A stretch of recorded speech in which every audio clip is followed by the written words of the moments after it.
The difference between monkeys and apes is quite significant, but common parlance tells us that it's got to do with having a tail or not, and that's actually not true. All arboreal monkeys, that monkeys that live in trees, have long tails, and this makes a lot of sense for the same reason as having a light pole if you're a tightrope walker. So it helps you bounce and stay on top of the branch while moving in trees. However, why I say it's got nothing to do with the tail?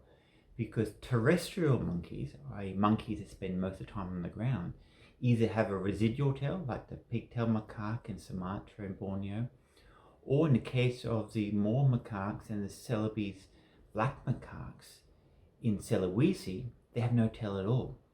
This is simply because it doesn't provide the bounce you need because you're spending time on the ground, but it makes you so much more easy to be caught by predators, and therefore, evolutionary wise, the tail disappears. So what is the difference then between a monkey and an ape? It virtually comes down to size. If a monkey evolves over time to get bigger, to meet some evolutionary advantage, a certain problem occurs.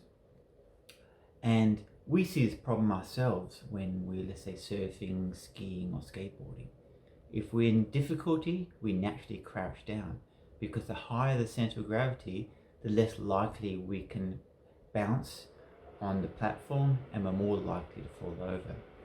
And therefore, as monkeys get bigger, they're more likely to fall out of the tree because the center of gravity becomes higher. How is this solved? Well, you move from going on top of the branch to underneath the branch. And this is what all large primates do. So monkeys go on top of branches, apes go below. And this solves the problem of having the higher center of gravity, which is developed from being larger. And this makes many anatomical changes necessary.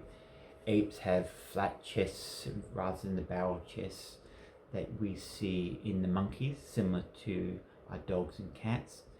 And of course, because then the tail hangs straight down, it no longer performs that tightrope bouncing action that the tail in a monkey was so useful for. And therefore, again, it becomes a liability and slowly disappears. So I hope that helps in telling the difference between monkeys and apes. It's not really to do with the tail, it's got to do with size and how locomotion based on size changes.